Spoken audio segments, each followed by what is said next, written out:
What is going on, guys? My name is Paul and welcome back to my video. I do want to say thank you to every one of you that subscribed to my channel. You guys are amazing. So in today's video we'll be working on this guy or this lady, whatever you call it. I'm telling you a little story about it. So yesterday I went to pick up a car from one of the guys here locally that bought a car for parts, and he only needed like a few parts off of it.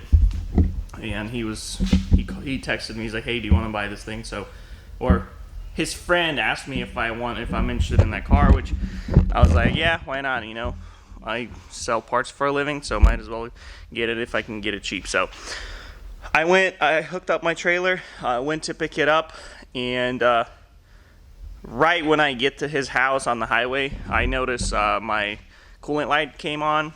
I really didn't think much about it because the coolant temperature was fine, so I thought, well, maybe it's just a little low on it. So as soon as I get to the guy's driveway, I'm losing my brakes. And after that, it clicked right away, like something's wrong with the clutch, and it's probably eating my radiator alive. And while it's doing that, it ripped off the belt. So I didn't notice that I lost steering until I had to steer. But luckily, I was not on the highway or anything. I was in the guy's driveway. The exhaust brake did a phenomenal job. It almost stopped me to the end. So I stopped, and then my dad lives not too far away. So since I had my trailer with me, I was like, "Could you pick me up?" And he has either a 16 Tundra. So I loaded this thing up, which total weight is probably 14.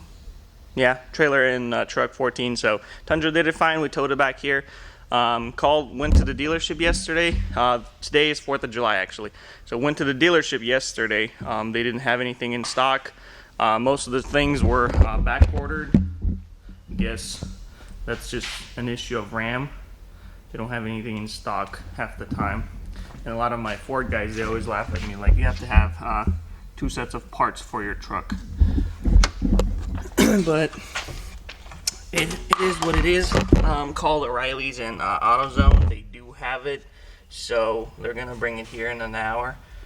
And as soon as they do that, because I really need my truck, I can't be. I don't know if you can see that.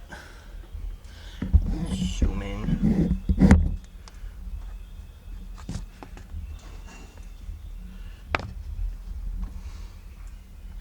See the bottom. So there's supposed to be another piece that goes from this plastic to this rubber, and I guess since the bearing, I mean, it has a little bit of wobble on it, so I think while it was doing its thing, and you can even hear it, like it's chewing it. So yeah, not a fun day, but it is what it is. So it's one of those things that I used to drive a Tundra for 6 to 7 years. Never have I had a problem. I had this truck since last August. I got it off Insurance Auto Auction in Denver, Colorado. Got it repaired. I really didn't even paint anything. It's just the whole. I just replaced the lights, the grill, the bumper, and then had a frame guy straighten out my frame rails because they were a little bent. And then I replaced all the coolant stuff. And I thought of replacing the clutch fan, but it didn't seem like it had any. It was pressed up against it with the radiator from the accident, but I really didn't think too much about it. Which I'm not a big diesel truck guy until I got this truck. So I never had trucks like this that, you know, have issues. And this one, it's been giving me trouble ever since I had it. The electronics on this thing, I don't know if it's just the ground or what it is, but it turns off my display sometimes when you're driving.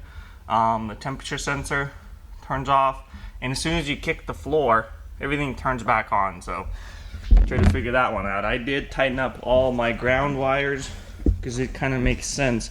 I tried to replace a computer, still didn't help. So I think it's a ground wire somewhere where I can't see it, so I'll probably have to take apart the whole interior driver's side, because when you're kicking the floor, things turn back on. And the reason I noticed that, because I was parked somewhere and I pushed on my emergency brakes, and I noticed that everything turned back on. So every time I drive now, if it turns off, I have to kick the floor and everything turns back on. So there you go. That's what RAM is. Mechanically wise, powertrain, this thing is a beast.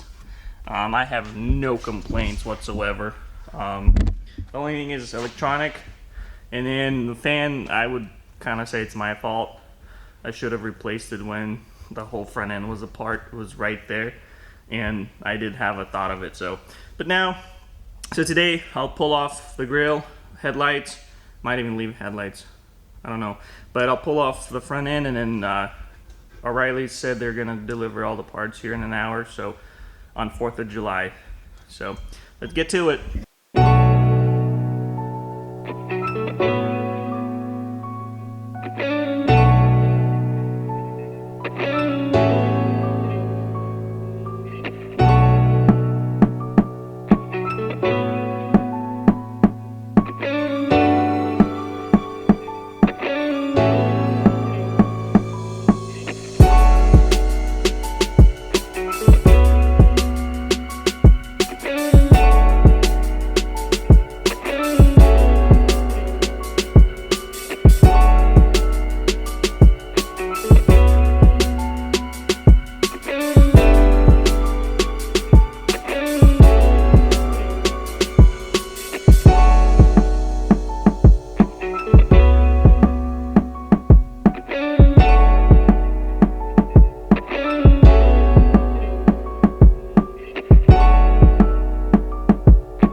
Thing is, this thing is solid. I mean, it doesn't feel like it's moving at all. So how in the world? So this thing, the shield or whatever it is, this rubber piece, it's actually supposed to be like this all the way around. And how did it get a hang of it? I have no idea. It's like an inch away from it, but so the fan chopped off all this, and also, as you can see, that's just with rubber. So I'm still not sure in how that happened too. You can see up here. The belt is in perfect shape, and also I have no idea how it fell off. So I'm gonna check everything else out. And check if nothing seized. Maybe the pump or the water pump got seized or something. So, but this is weird for a truck with 80,000 miles on it. It's weird, and plus I've changed that radiator whenever I have this truck because these guys right here on both sides, the truck had a front end collision, and all of these radiators are stock. There's a coolant or AC condenser, then there's a secondary radiator, and there's an I think this is a transmission radiator. So all of these three are stock. I did buy that brand new whenever I was repairing, because basically what happened, the radiator got touched by the fan and kind of had the same thing but a perfect circle. So I'm not even sure if I should replace it. I mean, it's solid and it works just fine. So it's one of the weirdest damages or weirdest mechanical issue I've ever had. So I'm probably just gonna trim this rubber piece off completely and just reinstall it. I'm not gonna go buy another one because these things are like $200 for no reason. I mean, I do understand it's supposed to have a nice airflow, but whatever. It is what it is. So I'm gonna clean all this up, all the coolant, get it all cleaned up, and O'Reilly's should deliver my parts here in like 30 minutes. So as soon as I get that, I do have enough coolant right there, and then I'm gonna reuse, we'll put new one and then maybe a half a gallon of used one, which it's only been used for 7-8 months. Whenever I had to change out my turbo, that actuator thing right there, that guy right there, I changed all my fluids in it. So I have a pretty much full bucket of coolant. So it's one of the weirdest things, but I mean, I still don't know what caused it, because everything, like the alternators is fine, everything's fine. How did it get to the belt? Maybe it just, whenever it chopped off some of that rubber, maybe it just slinged it into it and then kind of caused it to come off. But it all happened so quick that I just don't know what initially caused it. Maybe a airflow or something. I mean, but I put close to 15,000 miles on this truck after I repaired it, so I don't think it's that. It's either something, a bird maybe got in there, but then I have no idea how it would get in there, or maybe somebody did get in there sometimes.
you guys so much for watching. I got it done. She is right there. So I did replace the clutch, even though it seems fine, but it does have a little bit of play, plus it lost some of its it's not as tight as it's supposed to be. Replace one of these guys because it is loose. Replace the belt. Yeah, she's all done. Hopefully for a while, because it seems like after I got into a Ram, after driving a Tundra for 7 years, it seems like I'm repairing this thing more than I want to. So, what are you gonna do? If you need a big truck, you might as well go repair it. So, I'm gonna probably next truck I'll ever buy will be a Ford. Everybody talks good about them. There's some haters, but we'll try it for ourselves. But as of right now, she is done, and I appreciate you guys watching. Let me know in the comments what you guys think, and I'll see you guys in the next one. Bye.